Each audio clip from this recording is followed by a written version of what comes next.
Have you ever had that feeling? You know the one, you're grinding, you're putting in the hours, you're working way harder than the people around you, but you're just not getting ahead. You're stuck. Well, today we're going to talk about exactly why that happens, and more importantly, how you can finally break that cycle. Let's dive in. Okay, let's get one thing straight right off the bat. That title, it's not an insult. It's not me taking a shot at you or trying to make you feel bad. Just think of it like a diagnosis for a problem that you've probably felt for a long time but just couldn't put a name to. Really what this is? It's a mirror. It's here to reflect that soul-crushing feeling of being stuck on a hamster wheel. You're running, you're putting in all this effort, you're doing everything you're supposed to do, but you look up and realize you haven't actually gone anywhere. That's the frustrating reality we're tackling head-on today.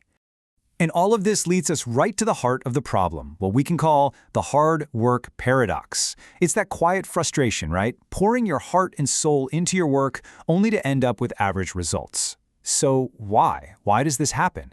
The answer is probably not what you think. Just listen to this. People stay mediocre because their environment quietly rewards average behavior. Let that sink in for a second. This one idea, it changes the entire game. It completely reframes the problem. Your struggle isn't a personal failure. It's not about a lack of talent or willpower. It's a design flaw in the system you're operating in. So let's shift our entire focus. Right now, stop blaming yourself. We're going to stop looking inward and start looking outward. We're going to attack the structures, the systems that are designed to hold you back. This isn't about your character. It's about the invisible cages that have been built around you. And that cage, it actually has a name. It's the comfort trap. And it's everywhere. It's your school, it's a lot of corporate jobs, it's any system that's designed to reward you for playing it safe, not for growing. See, the system doesn't want you to be exceptional. It wants you to be predictable. It trains you for safety, not for making a real impact. So how does this trap actually work? I mean, what does it look like in your day-to-day life? Well, it's not some big, obvious cage with bars you can see. No, it's much more subtle than that. It works in these quiet, almost invisible ways, by training you, day after day, to choose comfort over progress. Check this out. The comfort trap trains you to consume, not to create. It trains you to prepare endlessly, but not to actually execute.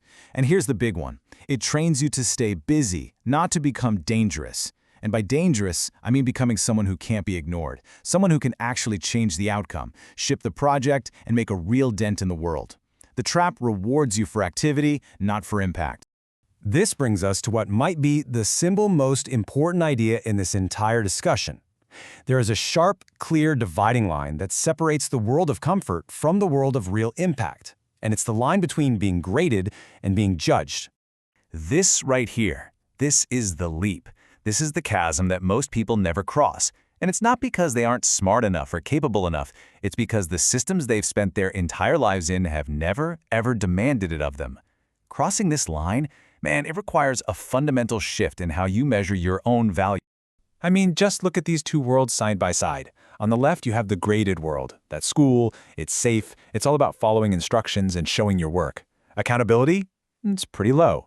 But then you look at the right, the judged world. The real world. It's brutal.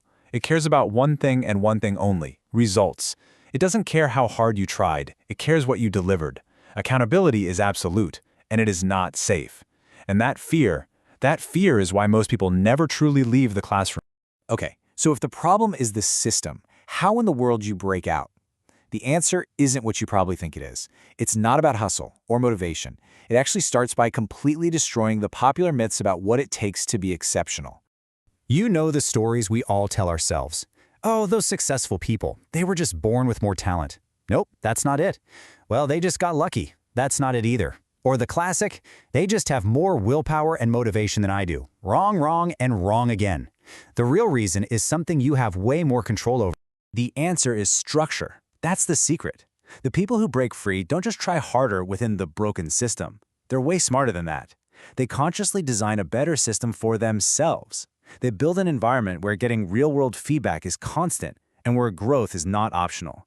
That is the ultimate power move. Stop trying harder and start building a better system. And this quote just brings it all home. Mediocrity isn't a failure of motivation, it's a failure of incentives. If your current system has no real stakes, no skin in the game for you, and zero consequences for staying exactly where you are, well then mediocrity becomes the default setting. It's just the path of least resistance. So I'm going to leave you with this one simple question. And I want you to be brutally honest with yourself. Look at your life, your job, your habits, your projects. Are the systems you live in built for your comfort, or are they built for your growth? Are you still playing the game to get an A for effort, or are you playing to win? Because your answer to that question, well, it determines everything.